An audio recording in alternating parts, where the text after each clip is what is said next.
enjoy the performance.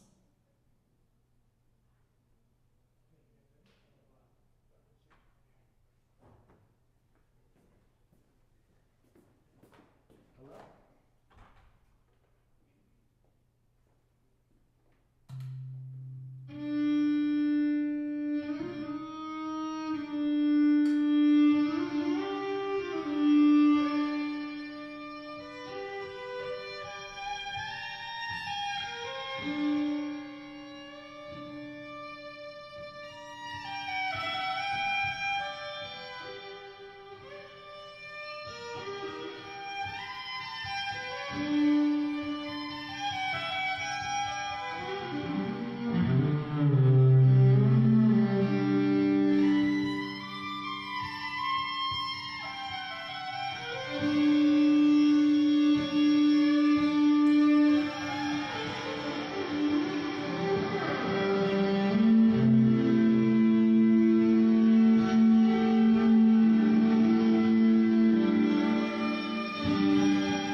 Thank you so much. My name is Roumain. I'm a composer, I'm a violinist, I'm a father, and it's so great to see you here tonight for what we call DBR Lab's spring showing.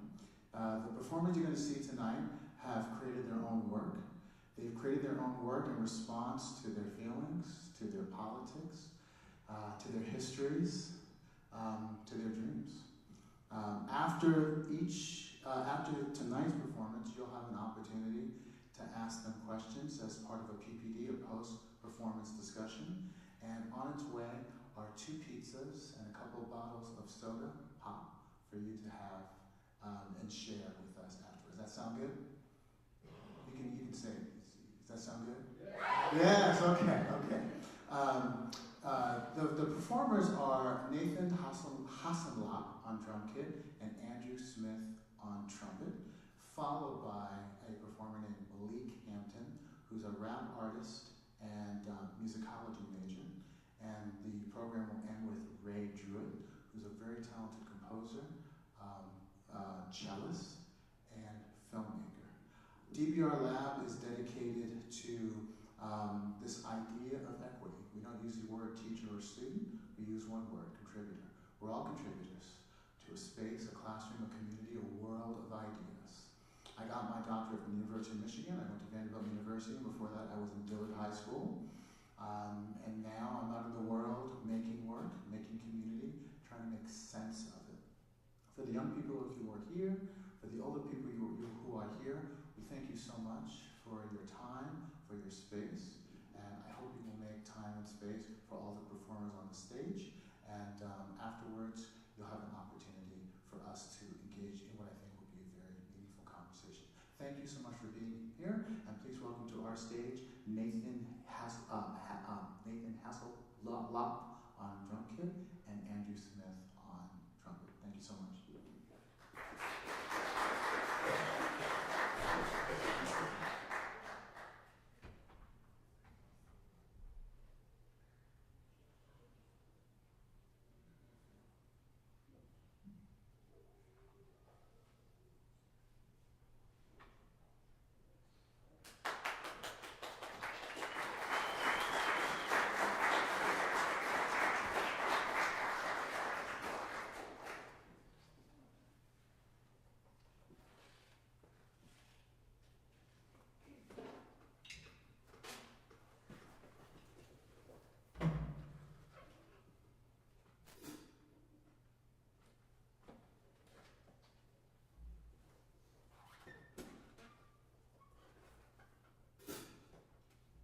technical difficulties.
Check, what up, y'all?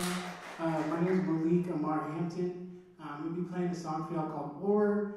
Just want to give a little content warning. There's some mature things in here, bad words, you know.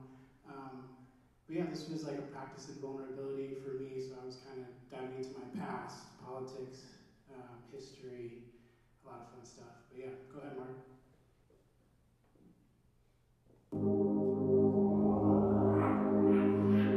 Lord Jesus, thank you for this place to perform, to be myself, God. Thank you for everyone who showed up, Lord. I pray that you bless everyone here. We love you. We take it. We pray. Amen. Matthew Stones on the beat. Find cover, bitch. Retreat. Yo. I'm running to the storm. Can't imagine the pain of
made. If you took a knife and might like 9 inches and pull it out 6 inches, there's no progress.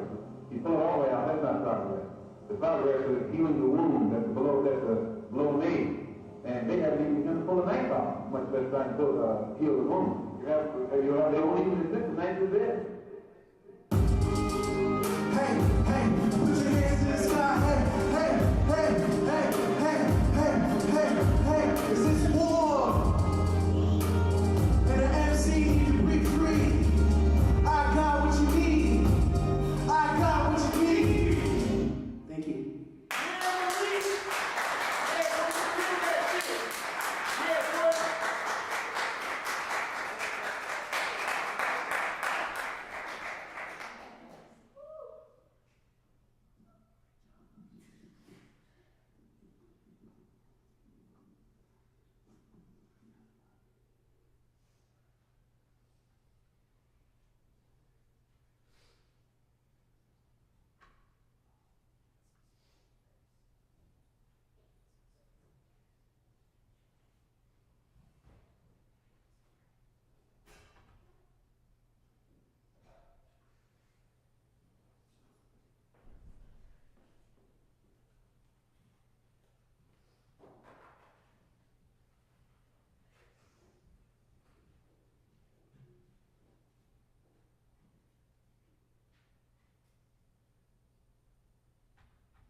Rhythm. What is rhythm? Well, it's more than the length of notes in music. Rhythm is definite. It's primal expression. It's a constant and inconsistent life stuck in a world of change.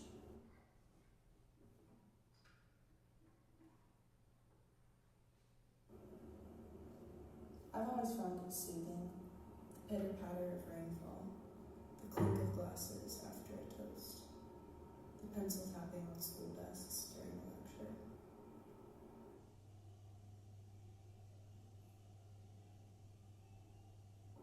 There's rhythm in working. Mastery comes in stages. The first of these to me is finding the pattern of the craft. The point where you can turn off your active awareness of what you're doing and feel the rhythm.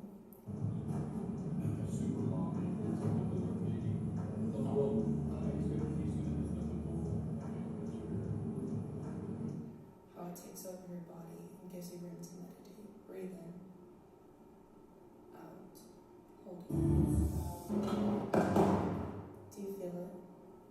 The rhythm of your heartbeat, your chest as it rises and falls. Do you ever find that your breath syncs with the pattern of the task in front of you? Do you ever hold your breath in focus?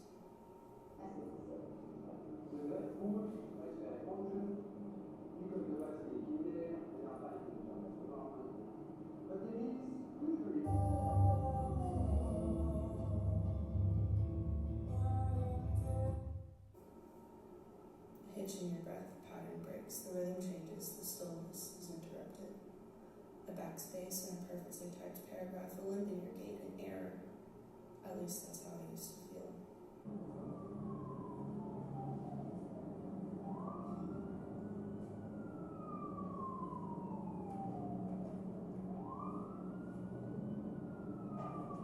I was obsessed with perfection for a lot of my life, strived for it, ever focused on it. I practiced my alphabet until I wrote every letter consistently, if not for the pretty penmanship, then for the avoidance of my eraser. I didn't want to break the pattern. I get frustrated with mistakes because of both insecurity and the way it fucked up the flow.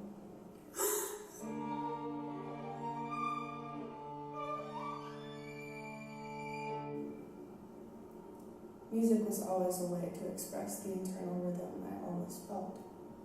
Melodies are merry with harmonies a happy complement, but it's the beat that always brought my attention. Yeah. Oh my God.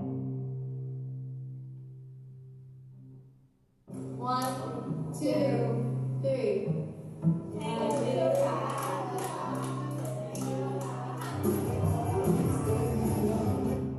What does it mean when the rhythm is stopped and not intentionally? Mistakes, errors, trips, hesitations. What if there's rhythm and inconsistency?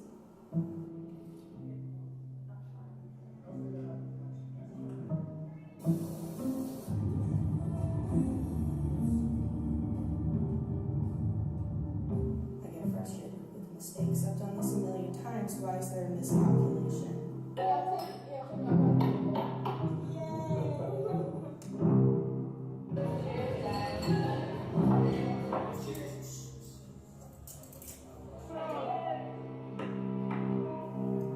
But it's the obsessive awareness of yourself that removes you from the present. It rips you away from the rhythm of life. A broken glass misses you a sudden stop on the freeway, a bad punch.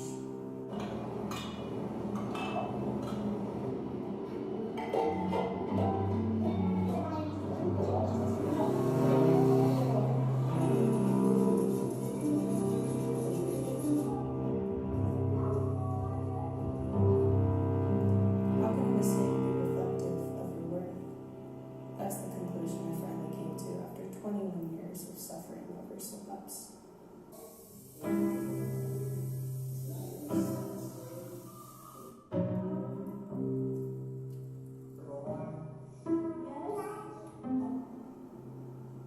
They're marks of humanity.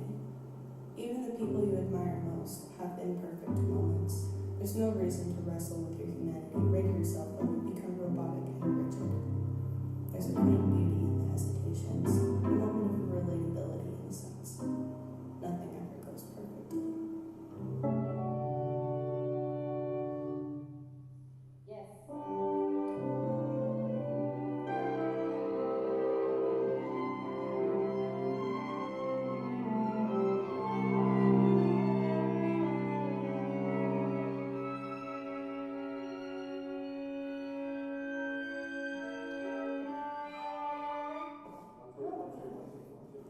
Mistakes are opportunities, a chance to rewrite your self-conscious and welcome the beauty of imperfection.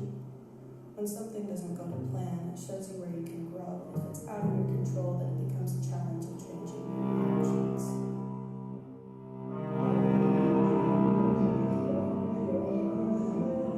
I've always thought I had OCD and would find myself explaining issues or meditating against them. The fear of embarrassment and misinterpretation. The highly misunderstood condition always felt too familiar when I read about it 2%. While those with external compulsion seem to be affected the most, it's the lesson of endless loops of thought that are frustrating. Obsessions over doing everything consistently. 1 in 40. Memories of losing my composure when I don't show up how I imagined. After failed performances, broken plates, accidental injuries, and unforeseen breakups, I can say with certainty that failure does not define you. It is your perception of an imperfect past that is most important. It is understanding that your rhythm can change and finding peace with it that is most important. It is letting go of your own judgment and being in the moment that is most important.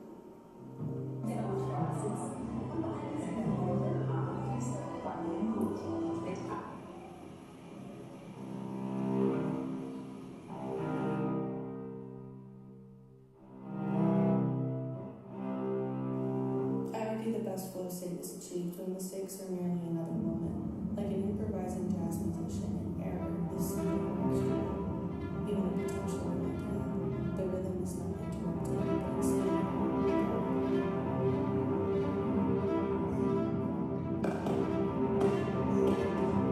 perfectionism is inhuman. Even the most qualified and experienced choreographer is flawless. It's a lifetime of error recovery that encourages public response and consistent delivery. It is the rhythm of getting back on your feet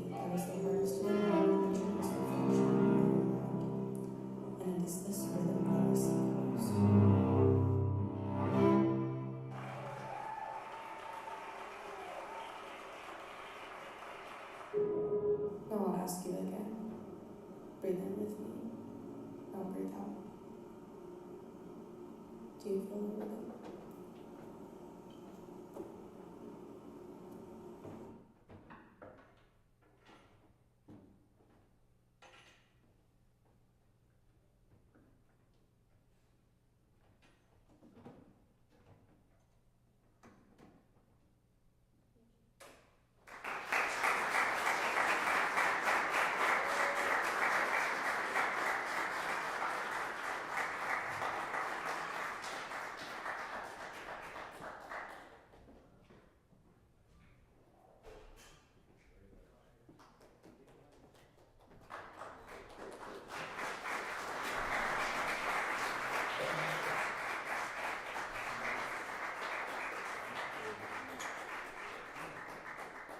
Please give them a hand to our performers tonight. Come on, Malik. We need you tonight.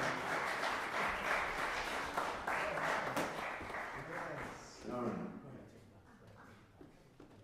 Please give them a hand.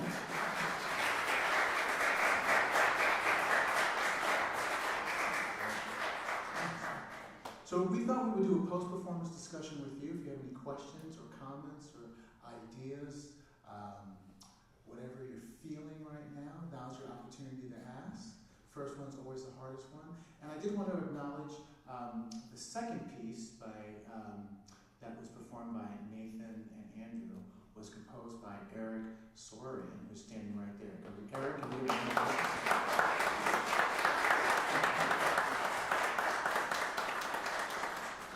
So what are some questions? Oh, yes. Matt right there produced the beat on Malik's track inside. Oh, yeah.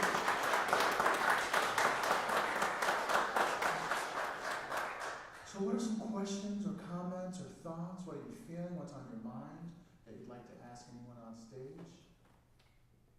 Yeah. Yes, I'll repeat the question. Go ahead. For each of the performers and for Eric over here, Yeah. what was it that inspired you to do the piece that you did, to create it? Great question. What inspired you to do the piece that you did to create for each of you? I wrote an essay at the beginning of the first semester of the lab I took with DBR, and I ran into Matthew at a coffee shop, and we just really vibed, and we ended up making music together. He made the beat right in front of me. I started writing lyrics off the essay. I shared it with him, and that kind of came out. It was a practice in vulnerability for me, and just exploring my family's history, and just wanting to. I'm a researcher of hip hop as a tool for diplomacy, and I want to facilitate that kind of work, taking artists into different communities, and I just wanted to experience the kind of vulnerability that they do, putting themselves out there in their performances. Oh, maybe, yeah. Do we want to have Eric? Yes. Eric, can you come on down?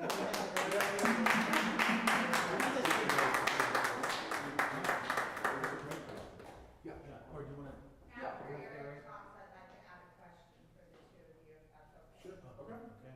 Yeah, I mean, just before Eric gets on here, Andrew and I worked together a little bit, and I knew that I wanted. I'm not a composer myself, but luckily my roommate Eric is, and so I know I wanted to do something a little more drum inspired, something that kind of harkens to like rudimental drumming, but also has some kind of metals. So attached, obviously, this is like a drum set, but I took out the rack toms and I installed a set of crotales that you see here. And yeah, I'm sure Eric can tell you a lot more, so I'll let him. Hello. When I was asked to write this piece, I immediately thought of industrial noises. The piece is called Warping the Freight Zone, by the way. So I wanted to create this techno industrial sound. They wanted a virtuosic piece, and I think I definitely delivered on that front. And I thank you so much for playing that. I know it was really hard, and you pulled it off well. The warping aspect of Warping the Freight Zone is kind of this fantastical idea of warping space and time. The changing of different meters and rhythms is kind of taking this industrial sound and shifting it as if it's unstuck in time and space. Yeah. What was your experience in playing this piece and with these ideas in mind? I know as a brass player, I'm not used to thinking about rhythm the same way as percussionists do. So I know for me, learning this piece really opened my mind up to feeling time in the way a percussionist would feel time, which really pushed me a lot. I felt like it made me grow as a musician, learning it, because it's different than any type of piece I've ever played on the trumpet before. And what Nathan mentioned before, so we had the pleasure of working together on a piece that I dabbled in. Eric actually helped me last year write a piece for trumpet and marimba, which really inspired us, and we loved working together and loved the sound. And then Nathan was saying, like he was saying before, the sound of the percussion and trumpet. There's not a whole lot of works written for trumpet and percussion, which is another reason why we were both interested in it and why Nathan wanted to commission Eric to write this, because there's not a lot of repertoire for trumpet and percussion instruments. So I think it's a really interesting piece because of that. And then I think there was A follow-up question? Eric hit it. Eric hit it. That All was right. basically my question. Okay. Yeah. Excellent. And Ray, what was the inspiration for your piece? Hello there. So, as a classically trained stringed instrumentalist, cello, there's three things I don't get to do very often. I don't get to speak on stage, I don't get to share about myself on stage, and I don't get to play off book. So this piece was a study in kind of my life. Rhythm has always been very important to me. I always say if I wasn't a string player, I'd be a percussionist. So I wanted to kind of challenge myself to try and translate what I feel in my life into something tangible, something that you could observe with your own eyes and hopefully relate to. So I wanted to kind of share my perspective and why rhythm is important to me, and also challenge myself improving, because I don't get to do that very much, and I think it's a very interesting and unique tool, especially as collaboration grows in between different industries. I think it'll be a really big part of the future. So yeah. I love that. I love that notion of challenging. You know, the intent of the name lab is a place where you can be vulnerable, experiment. It's a site of discovery.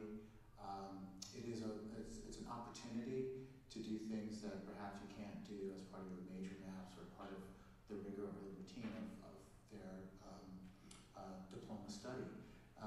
With that, there is a rigor in the class. It's a project-based class.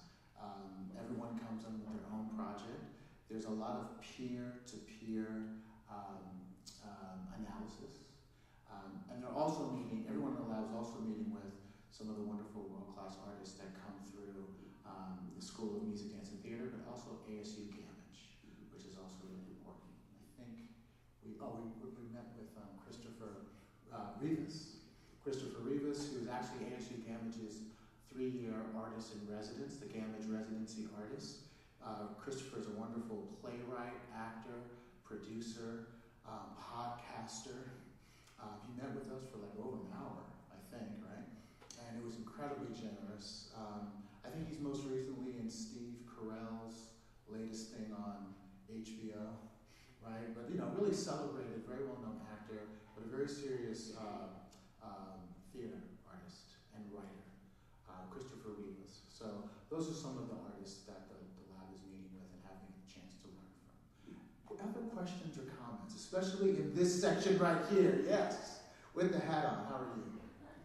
What is your next goal for EGL? Oh, great question. That's such a great question. What is your next goal for each of you? Love that. This is definitely more academic related, but I'm part of the Barrett Honors College here, so my next thing will be working on my thesis. I'm hoping to either direct and produce a series of short films or release an album, so we'll see what happens first. Can you tell us a little bit about Barrett? Yes. So that is the honors college here at ASU. It's one of the top schools, or top honors colleges in the nation. Books up. But it's been, it's a very nurturing experience, especially like your first 2 years. You spend a lot of time with other Barrett students.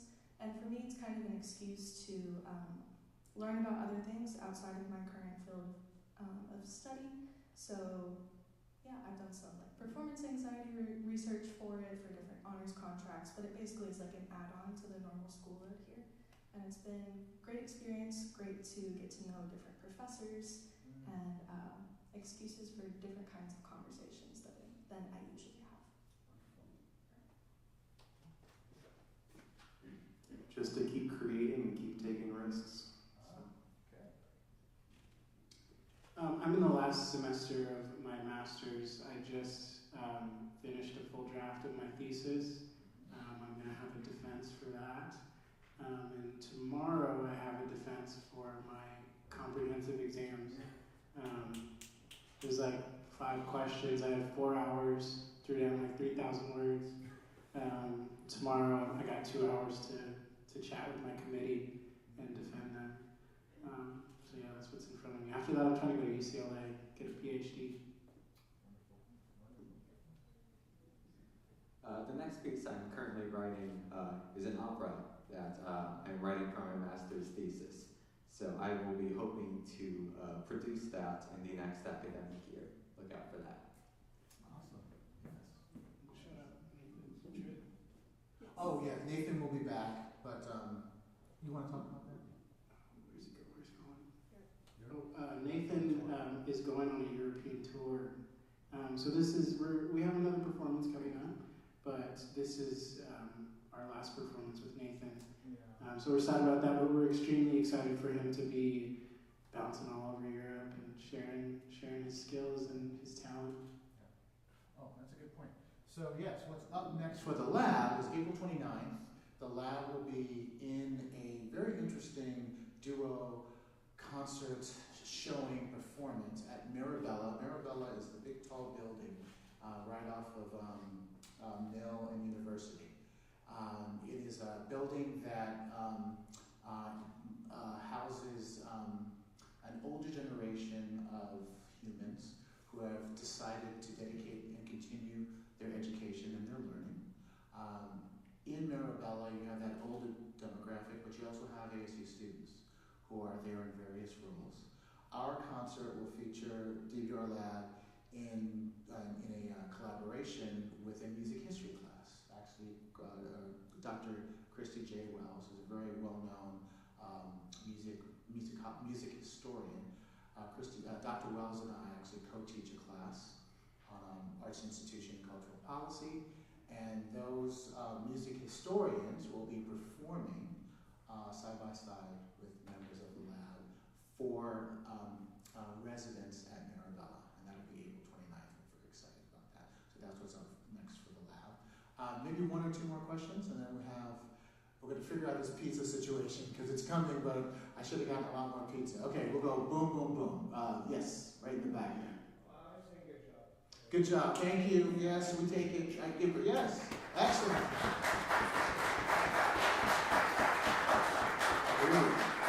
Yes. What were your guys' inspirations, whether it be other artists or experiences or whatever, but can you just kind of speak on that? Yes, can you talk about your inspiration?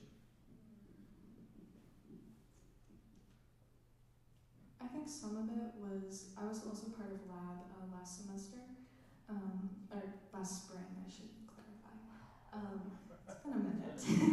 So I've been working with DBR for about 2 years now, and it's been amazing. But something that inspired me was, 1, challenging myself, 2, working with different, what's the word? I have film and I have cello, so it's like 2 different, thank you.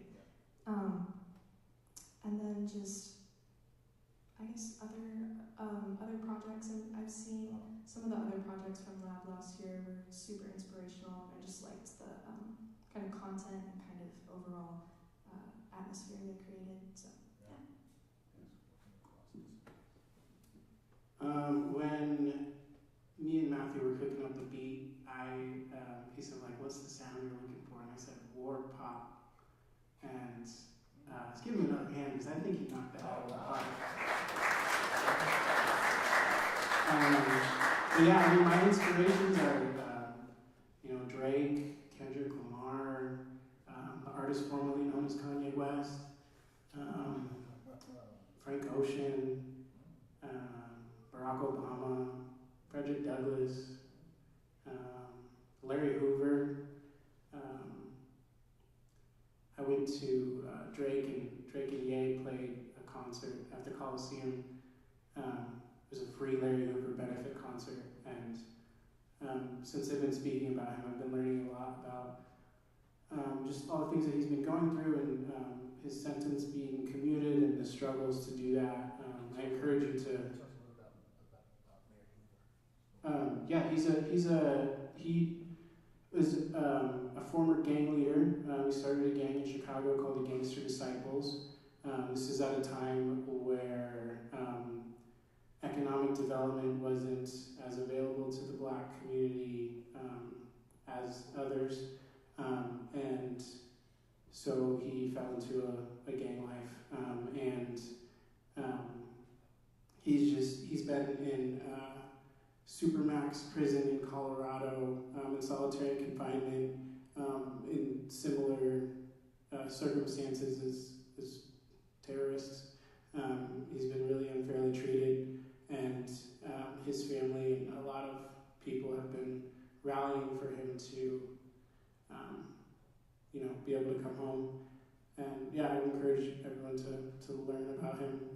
He was pardoned by the Trump administration after a lot of advocacy from Ye and a lot of other people, but he's still facing, he still has to deal with the state of Illinois, and he has a hearing this spring, so hopefully they can get the old man out.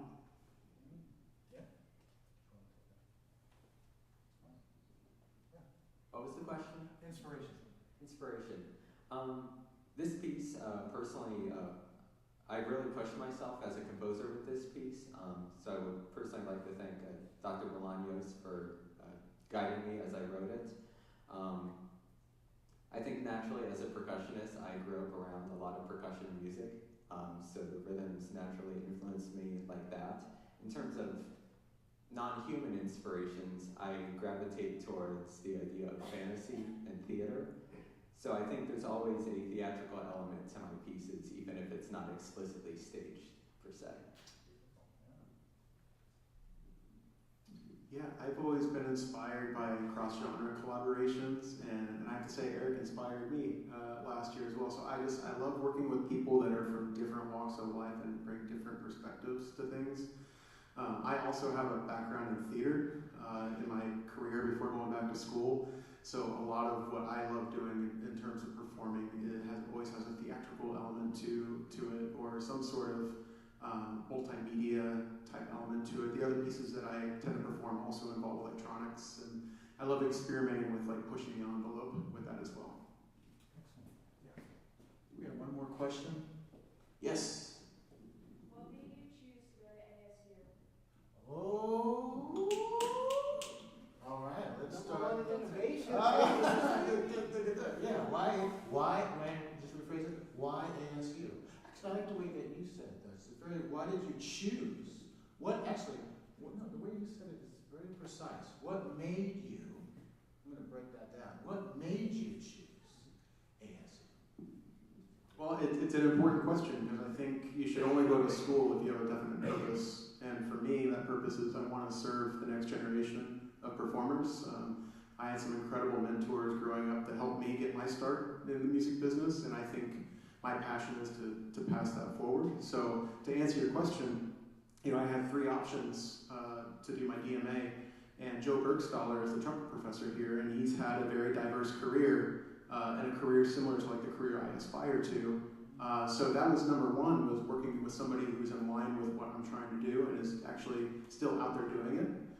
Number two, I grew up in Arizona, and I hadn't lived here in 20 years, and I wanted to come back, and the scene here is actually very good. It's actually, there's a very vibrant music scene here in Arizona, and that was a deciding factor. I wanted to go to a school where I'd still be able to perform and still gig regularly. And number three, my family lives here. And so I haven't seen my family as much as I see them now. In over 20 years, I was a touring musician for 15 years. So being able to be in the same state as my cousins and my grandparents and my parents has been huge. So that's why I chose ASU. As a musician, I think the most important factor in picking a music school is the faculty you'll be working closely with. after I received my undergraduate, I was seeking professors that I think filled the gaps in my knowledge that I needed.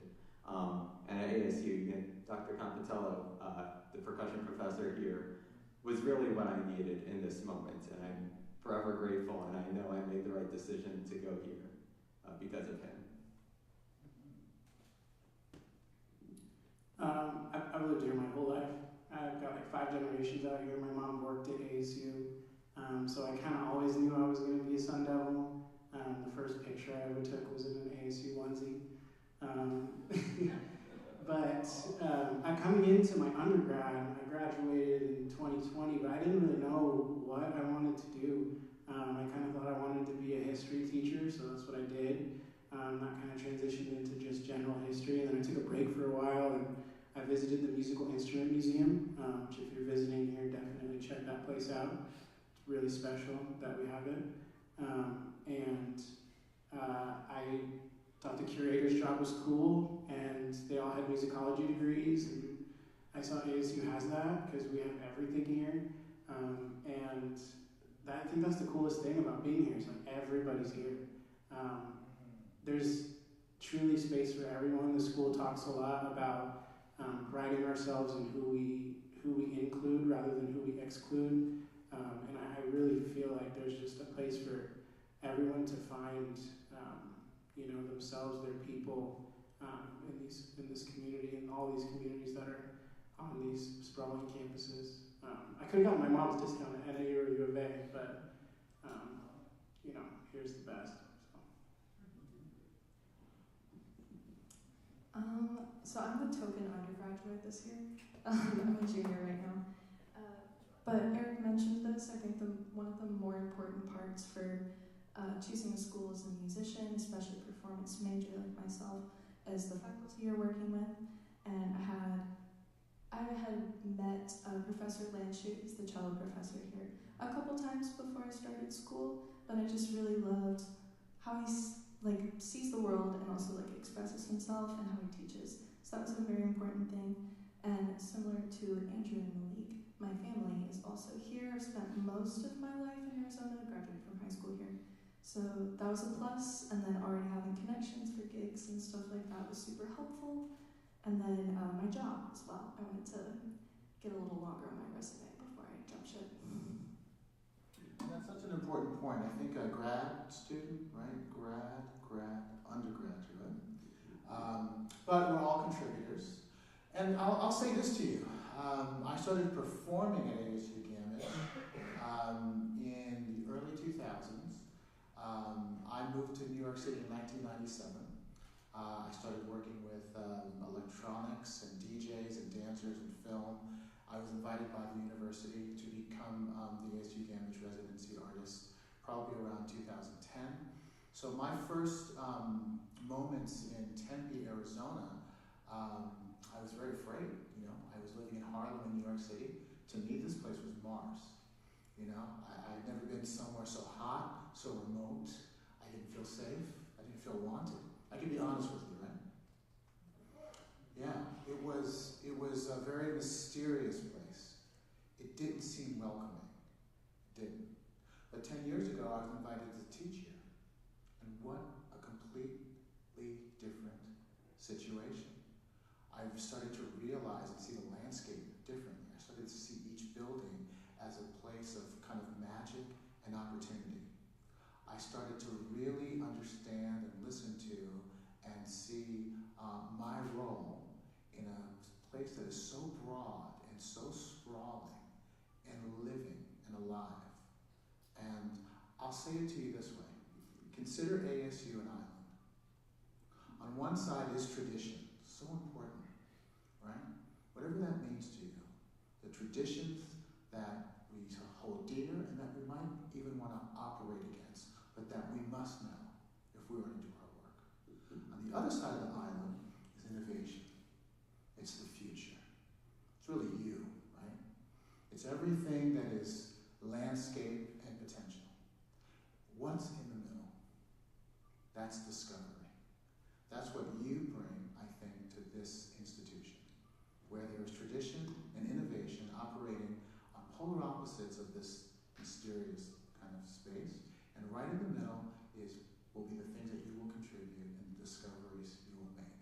And I would say that for me, it's one of the few places that I do feel that I can be my whole, full, true creative self. You know, and there's something really special and magical about that. Okay, so if there aren't any more questions or comments, we can go right into the lobby. We're going to figure out the pizza situation. Be generous. We weren't expecting all of you, but thank you for being here, and hopefully we'll see you April 29th. Have a great night.